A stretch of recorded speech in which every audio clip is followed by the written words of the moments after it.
एक पुराने पहाड़ी कस्बे के किनारे स्थित वीरान हवेली के बारे में लोग सालों से फुसफुसाते हुए किस्से सुनाते थे, लेकिन असलियत कोई नहीं जानता था और शायद जानना भी नहीं चाहता था। इसी कस्बे में रहने वाला आरव, जो पेशे से ऑडियो स्टोरी क्रिएटर था, हमेशा ऐसी डरावनी कहानियों की तलाश में रहता था जो उसके चैनल को अलग पहचान दे सके। एक दिन उसे एक बुजुर्ग से उस हवेली की कहानी सुनने को मिली। बुजुर्ग की आंखों में अजीब सा डर था और उसने बार बार आरव को वहां जाने से मना किया, लेकिन जिज्ञासा और कंटेंट की भूख ने आरव को रोकना मुश्किल कर दिया। उसने तय किया कि वह उस हवेली में जाकर असली आवाजें रिकॉर्ड करेगा ताकि उसकी कहानी और भी असली लगे। शाम ढलते ही वह अपने रिकॉर्डिंग उपकरण लेकर उस हवेली की ओर निकल पड़ा। रास्ता सुनसान था, पेड़ों की शाखाएं हवा के साथ ऐसे हिल रही थीं जैसे कोई उसे रोकने की कोशिश कर रहा हो। हवेली के पास पहुंचते ही एक ठंडी लहर उसके शरीर में दौड़ गई, लेकिन उसने खुद को संभाला और अंदर कदम रखा। दरवाजा अपने आप चरमराते हुए खुल गया, जैसे किसी ने उसका स्वागत किया हो। अंदर हर तरफ धूल जमी हुई थी, टूटी हुई खिड़कियों से आती हल्की चांदनी कमरे में अजीब सा साया बना रही थी। आरव ने अपना माइक ऑन किया और धीरे धीरे बोलना शुरू किया। मैं अभी इस शापित हवेली के अंदर हूँ। तभी अचानक उसे ऊपर से किसी के चलने की आवाज सुनाई दी। वह ठिठक गया। उसने सोचा शायद कोई जानवर होगा, लेकिन कदमों की आहट साफ और भारी थी, जैसे कोई इंसान हो। डर के बावजूद वह सीढ़ियों की ओर बढ़ा। हर कदम के साथ सीढ़ियां कराह रही थीं। ऊपर पहुंचते ही उसने एक लंबे गलियारे को देखा जहां दोनों तरफ बंद दरवाजे थे। हवा में एक अजीब सी सड़ांध थी। उसने एक दरवाजा खोला तो अंदर एक पुराना कमरा था जिसमें एक टूटा हुआ आईना रखा था। जैसे ही उसने आईने में देखा, उसे अपने पीछे एक धुंधली परछाई दिखाई दी। वह घबरा कर पलटा, लेकिन वहां कोई नहीं था। उसकी सांसें तेज हो गईं। उसने खुद को समझाया कि यह सिर्फ उसका भ्रम है, लेकिन तभी उसके रिकॉर्डर में अचानक से एक फुसफुसाहट कैद हुई। यहाँ से चले जाओ। आवाज इतनी धीमी थी कि जैसे सीधे उसके कान में बोली गई हो। आरव के हाथ कांपने लगे। उसने रिकॉर्डिंग बंद करने की सोची, लेकिन तभी एक जोर का धमाका हुआ और गलियारे का आखिरी दरवाजा अपने आप खुल गया। उस दरवाजे के अंदर से काले अंधेरे के अलावा कुछ नहीं दिख रहा था, लेकिन जैसे कोई उसे अंदर बुला रहा हो। आरव अनजाने में उस ओर खींचता चला गया। जैसे ही वह कमरे के अंदर गया, दरवाजा पीछे से बंद हो गया। उसने तेजी से उसे खोलने की कोशिश की, लेकिन दरवाजा हिला तक नहीं। तभी कमरे के कोने से एक औरत के रोने की आवाज आने लगी। आवाज में इतना दर्द था कि उसका दिल दहल गया। धीरे धीरे वह आवाज पास आने लगी और अचानक उसके सामने एक औरत की आकृति उभरी। सफेद कपड़ों में बिखरे बाल और चेहरा इतना भयावह कि उसे देखते ही आरव के शरीर से जैसे जान निकल गई। औरत की आंखें काली थीं और वह बिना पलक झपकाए उसे घूर रही थी। उसने कांपती आवाज में पूछा, तुम कौन हो? लेकिन जवाब में सिर्फ एक तेज चीख सुनाई दी जो उसके कानों में गूंजने लगी। वह पीछे हटने लगा, लेकिन उसका पैर फिसला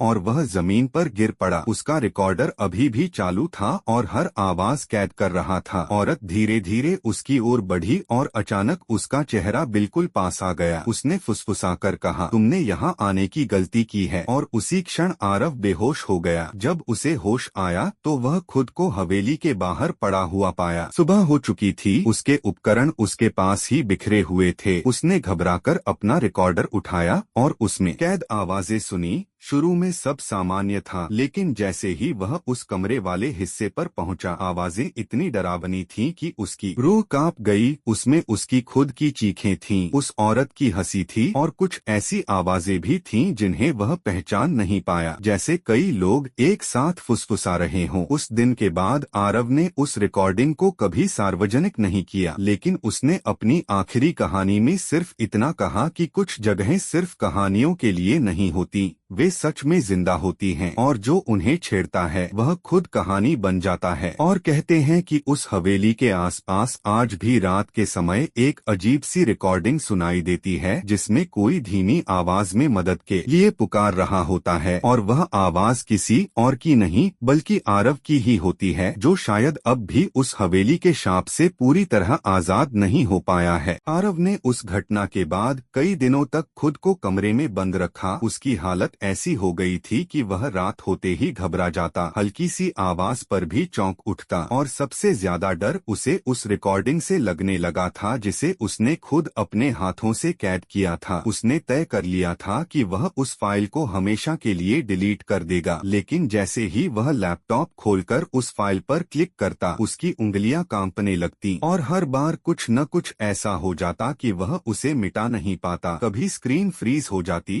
कभी अचानक से बिजली चली जाती और कभी रिकॉर्डिंग खुद ब खुद प्ले होने लगती, जिसमें वही फुसफुसाहट फिर से गूंज उठती, तुम बच नहीं पाओगे। धीरे धीरे आरव को महसूस होने लगा कि वह हवेली सिर्फ एक जगह नहीं थी, बल्कि कुछ ऐसा था जो उसके साथ घर तक आ गया था, उसकी दीवारों में, उसकी सांसों में और शायद उसके अंदर भी। एक रात जब वह सोने की कोशिश कर रहा था, उसे अपने कमरे के कोने से वही रोने की आवाज सुनाई दी, वही दर्द, वही सिसकियां। उसका दिल तेजी से धड़कने लगा। उसने हिम्मत करके लाइट ऑन की, लेकिन वहाँ कुछ नहीं था। फिर भी उसे साफ महसूस हो रहा था कि कोई उसके बहुत करीब खड़ा है, उसे घूर रहा है। उसने डर के मारे अपने कान बंद कर लिए, लेकिन आवाज उसके दिमाग के अंदर गूंज रही थी, जैसे कोई उसकी सोच में घुस चुका हो। अगले दिन उसने अपने दोस्त नील को सब कुछ बताया। नील ने पहले तो उसकी बातों को मजाक समझा, लेकिन जब उसने रिकॉर्डिंग सुनी तो उसका चेहरा भी पीला पड़ गया। दोनों ने मिलकर तय किया कि उन्हें उस हवेली के बारे में और जानकारी जुटानी होगी। शायद कोई ऐसा सच सामने आए जो इस रहस्य को समझा सके। वे कस्बे के पुराने रिकॉर्ड रूम में गए, जहां सालों पुराने कागजात रखे थे। घंटों की खोज के बाद उन्हें उस हवेली का इतिहास मिला। पता चला कि उस हवेली में कभी एक अमीर जमींदार विराज रहता था, जिसकी पत्नी मीरा अचानक एक रात गायब हो गई थी। लोगों का कहना था कि विराज ने ही उसे मारकर हवेली में कहीं छुपा दिया था, लेकिन कोई सबूत नहीं मिला। और कुछ ही दिनों बाद विराज भी पागलपन की हालत में मर गया। कहते हैं कि मरने से पहले वह बार बार यही चिल्ला रहा था, वह वापस आ गई है। यह पढ़कर आरव और नील दोनों के रोंगटे खड़े हो गए। अब उन्हें यकीन हो गया था कि जो कुछ भी आरव के साथ हो रहा है वह उसी हवेली से जुड़ा हुआ है। उसी रात उन्होंने फैसला किया कि वे आखिरी बार उस हवेली में जाएंगे और इस रहस्य का अंत करेंगे। इस बार वे अकेले नहीं थे, उनके पास कैमरे, टॉर्च और कुछ धार्मिक प्रतीक भी थे। जैसे ही वे हवेली के अंदर पहुंचे, माहौल पहले से भी ज्यादा भारी और डरावना लग रहा था, जैसे हवेली को उनके आने का पहले से पता हो। अचानक दरवाजा जोर से बंद हो गया और चारों तरफ अंधेरा छा गया। टॉर्च की रोशनी में उन्होंने देखा कि दीवारों पर अजीब अजीब निशान बने हुए थे जो पहले वहां नहीं थे। और फिर वही फुसफुसाहट शुरू हो गई, इस बार और भी साफ, क्यों लौटे हो? नील ने डरते हुए कहा कि हमें यहाँ से निकलना चाहिए, लेकिन आरव जैसे किसी अजीब ताकत के असर में था। वह सीधे उसी कमरे की ओर बढ़ने लगा जहाँ उसने उस औरत को देखा था। नील उसके पीछे पीछे गया। जैसे ही वे कमरे में पहुँचे, दरवाजा अपने आप बंद हो गया और कमरे का तापमान अचानक गिर गया। उनकी सांसें भाप की तरह दिखने लगी। तभी कमरे के बीचों बीच एक परछाई उभरी। धीरे धीरे वह एक औरत के रूप में बदल गई। वही चेहरा, वही काली आंखें, लेकिन इस बार उसके चेहरे पर एक अजीब सी मुस्कान थी। उसने धीरे से कहा, अब तुम दोनों यहीं रहोगे। नील डर के मारे पीछे हट गया, लेकिन आरव वहीं खड़ा रहा, जैसे वह उस औरत की बातों को समझने की कोशिश कर रहा हो। तभी अचानक दीवारें कांपने लगीं और चारों तरफ से फुसफुसाहटें गूंजने लगीं, जैसे सैकड़ों आवाजें एक साथ कुछ कह रही हों। नील ने जोर से आरव को खींचा और दरवाजा खोलने की कोशिश की। इस बार दरवाजा खुल गया और वे दोनों भागते हुए बाहर निकल आए।